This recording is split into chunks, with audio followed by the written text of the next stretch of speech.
Tell about the 6-inch scar that you have in the center of your chest.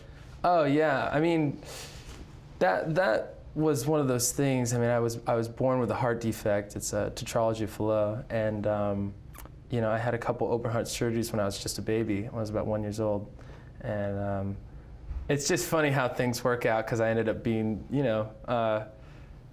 You say it nonchalantly, but I mean, two open heart surgeries. Yeah, I mean, I don't feel it as much because I wasn't, you know, I don't remember it. It's one of those things where I see the scar and I see the photos and I can't even put two and two together. I'm like, how can that be me? I don't understand. And you still have metal left in your chest? I have leads for a pacemaker, which is interesting because in my sport, you know, there's bumps and bruises and there's concerns, but I can't get MRIs because it's a very magnetic and electrical current that's going out. When you have open wires to your heart, it's not a good call. I'm all, come on, let's do it. Let's just roll the dice. What's the worst? Yeah, right. Make it happen. And my doctor's like, no.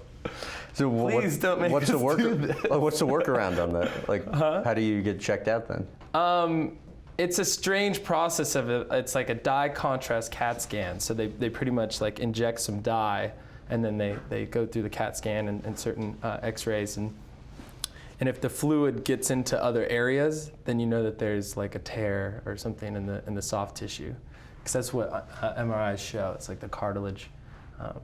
So you know, recently I had this like weird shoulder injury and had to go in and do the whole process. But I'm used to it now. I mean, I was doing it since I was a young kid, but it's never held me back. It's never been one of those things where my parents were like, you can't do this because of this. Right. You know, they just encouraged me, and from having that very scare, or, you know, big scare early on in life, and then me choosing the sport of skateboarding and snowboarding, you know, at the time it was, you know, an outlaw sport. It was just like one of those things where, you know, this like wild group of guys were barely even allowed to be on the mountains, and even skateboarders were like breaking into people's backyards to skate their, you know, dried up pools in the summertime. Right. I mean, it was this pretty wild sport, and my parents, not that they, you know, enjoyed those things, but they just supported me. They're like, you want to do it? That's great. And then it became a family thing.